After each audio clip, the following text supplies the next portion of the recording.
بسم اللہ الرحمن الرحیم۔ ایک شاعر کا ایک شعر ہے، چھوڑ کر قرآن کو مسلم حق سے بیگانہ ہوا، چھوڑ کر قرآن کو مسلم حق سے بیگانہ، دین بھی رسوا کیا اور آپ بھی رسوا ہوا۔ میرے محترم دوستو بزرگوں، آج ہم نے اپنے آپ کے ساتھ کیا کیا؟ ہم سوچیں، تھوڑی دیر کے لیے محاسبہ ہے، ہم نے اپنے آپ کے ساتھ کیا کیا؟ ہمیں اپنے بڑوں نے کیا کچھ دیا اور ہم اپنی آگے آنے والی نسلوں کو کیا کچھ دے کر جا رہے ہیں؟ میرے محترم دوستو بزرگوں، اسلام خود بھی پاکیزہ ہے اور پاکیزگی ہی کو پسند کرتا ہے۔ جسم اور بدن کی صفائی کے لیے شریعت نے بہت سارے طریقے، بہترین طریقے بتائے۔ غسل کی تعلیم دی ہے، جس میں پورے جسم کی صفائی آ جاتی ہے، اور پورے جسم کا غسل کرنا ہر شخص کے لیے ہر روز مشکل ہے۔ اس لیے شریعت نے صفائی ستھرائی کے لیے جسم کے بعض مخصوص حصوں کو روزانہ صاف ستھرا رکھنے کا ایک جامع نظام پیش کیا ہے، بہت بڑا جامع نظام۔ میرے محترم دوستو بزرگوں، چنانچہ منہ کی صفائی کے لیے مسواک کو اور ہاتھ پاؤں کی صفائی کے لیے مختلف اوقات میں ہاتھ پاؤں دھونے کی تعلیم دی ہے، اور اسی کے ساتھ جسم کے وہ مخصوص حصے جہاں میل کچیل جمع ہونے کے زیادہ امکانات ہیں، ان کے لیے ایسا دستور پیش کیا ہے، ایسا نظام پیش کیا ہے جس سے ان مقامات پر میل کچیل جمع ہونے سے حفاظت ہو جاتی ہے۔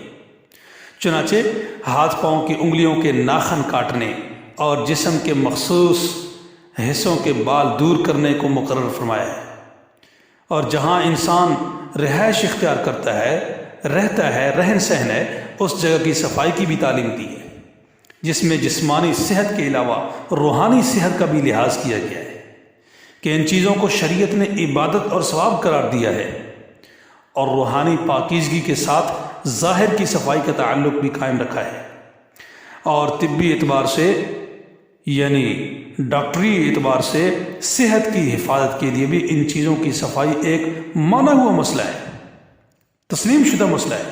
چنانچہ اطباء ڈاکٹر حضرات کا کہنا ہے کہ تندرست رہنے کے لیے ہر چیز میں صفائی بہت ضروری ہے، اس کا لحاظ کرنا چاہیے، اور اس کے بغیر ہمارا گزارا نہیں ہے۔ اچھی غذائیں، پرتعاش قسم کی زندگی، قیمتی اور اعلیٰ درجے کے لباس صحت برقرار رکھنے کے لیے کافی نہیں ہے، اس کے لیے دیگر چیزیں بھی ہیں۔ صرف آپ کی ظاہری جو خوبصورتی ہے، آپ اس کے اوپر ناز نہ کریں، فخر نہ کریں کہ بس مجھے تو اللہ نے بہت کچھ دے رکھا ہے، مجھے اور کن چیزوں کی ضرورت، کسی چیز کی ضرورت نہیں ہے۔ نہیں، یاد رکھیں، قرآن و سنت کی روشنی میں آئیں گے تو اللہ تبارک و تعالیٰ آپ کی ظاہری اور باطنی سب صفائیوں کو ملحوظ خاطر اللہ نے رکھا ہے، اور اللہ کے رسول صلی اللہ علیہ وسلم نے بھی ان چیزوں کو مد نظر رکھا ہے۔ اس لیے پیارا نبی صلی اللہ علیہ وسلم نے فرمایا، 10 چیزیں فطرت اسلام اور سب نبیوں کے طریقے میں داخل ہیں۔ اب آپ اندازہ کریں، 10 چیزیں ایسی ہیں جو سارے نبیوں نے اپنائی ہیں، اور نبی علیہ السلام کا بھی طریقہ ہے، تو اس لیے ان چیزوں کو اپنانے کی بہت ضرورت ہے۔ ان میں سے سب سے پہلی چیز مونچھوں کو کٹانا، مونچھیں کاٹنا۔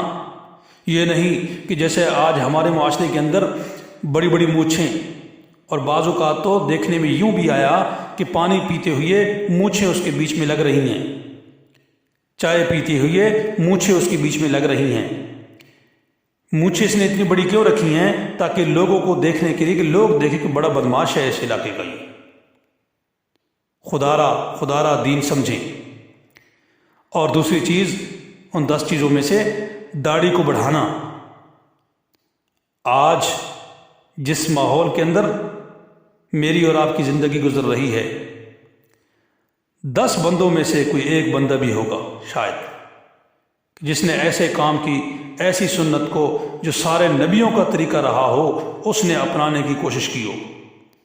آج ماں باپ، میں یہ بات بڑی کڑوی اور سچی بات کر رہا ہوں اور حق کی بات کر رہا ہوں، ہو سکتا ہے آپ کو یہ بری لگے، آج میرے اور آپ کے ماحول کے اندر ماں باپ بچوں سے داڑھی نہ رکھوانے کی خواہشات کر رہے ہیں کہ داڑھی نہ رکھی جائے، معاذ اللہ، استغفر اللہ استغفر اللہ استغفر اللہ۔ ماں باپ کہہ رہے ہیں، وہ خود دعوت دے رہے ہیں کہ جاؤ داڑھی کٹوا لو، جاؤ داڑھی منڈوا لو۔ ہمارے معاشرے میں ہم روز نہیں سنتے یہ لفظ، داڑھی بنوا کے آؤ، تمہاری داڑھی اس طرح ہو گئی فلاں۔ بھائی داڑھی ہے کہاں؟ وہ جو فینسی سے اس نے رکھی ہوئی ہے۔ خدا را سارے نبیوں کا یہ طریقہ رہا ہے، سب نبیوں کی داڑھی تھی۔ اور ان 10 چیزوں میں سے اگلی چیز تیسری نمبر پر مسواک کرنا۔ کون سا ہمارے معاشرے کے اندر کس ماں باپ کے منہ سے آپ نے سنا ہو یہ جملہ کہ بیٹا مسواک اپنی جیب میں رکھا کرو، مسواک اپنے پاس رکھا کرو؟ نہیں سنا۔ اور ناک میں پانی ڈالنا، بھائی ناک میں پانی کیسے ڈالے گا وہ؟ آج ہم نے اپنے بچوں کو یہ تو کرتے ہوئے بتایا ہے کہ بھائی بیٹا صبح اٹھو تو منہ دھو۔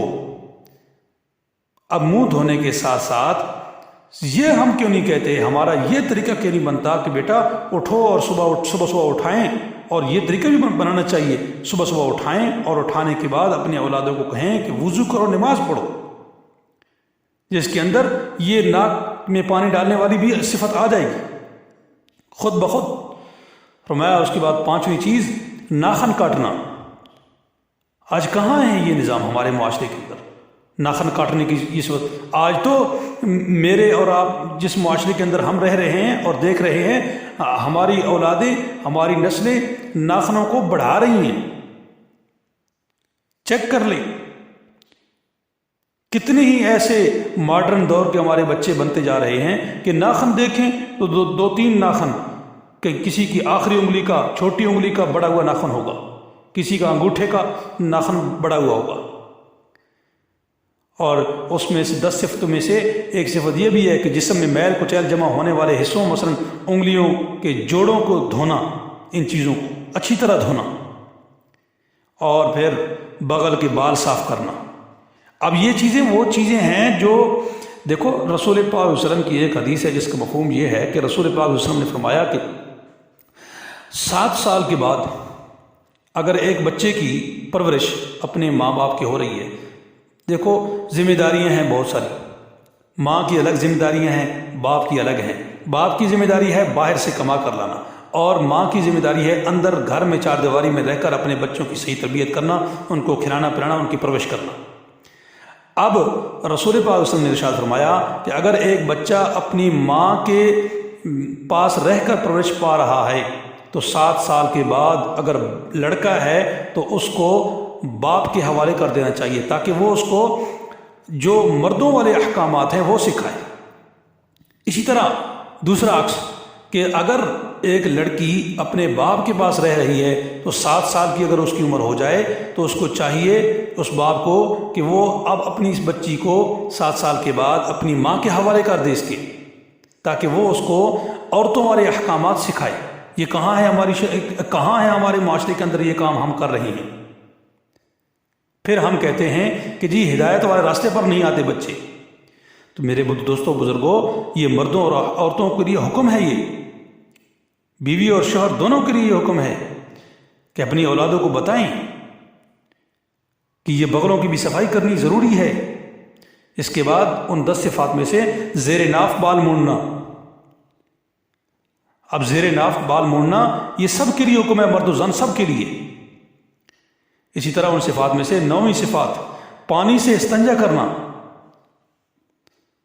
پانی سے استنجا کرنا، یہ چیزیں ایسی ہیں کہ جن کو آج ہم نے چھوڑ دیا ہے۔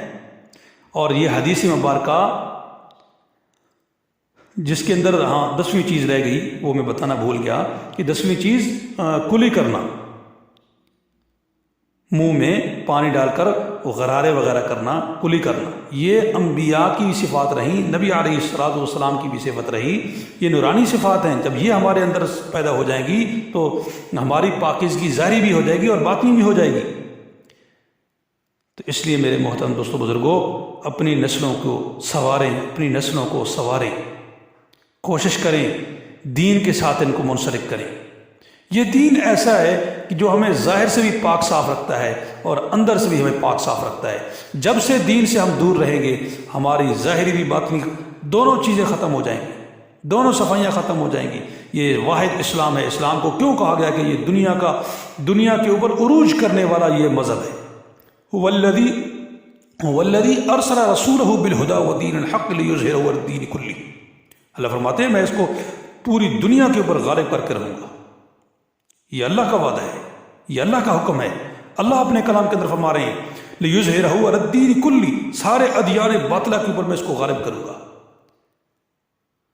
آج میرے اور آپ کے ہاتھوں سے اگر اس کے اندر کوئی کمی کوتاہی آئی تو ہم اس کے جرمدار رہیں گے، اور کل میرے مسلمان بھائیوں، یہ کل مجھ سے اور آپ سے پوچھ ہونی ہے کہ اس کو برباد کرنے والے تم تھے۔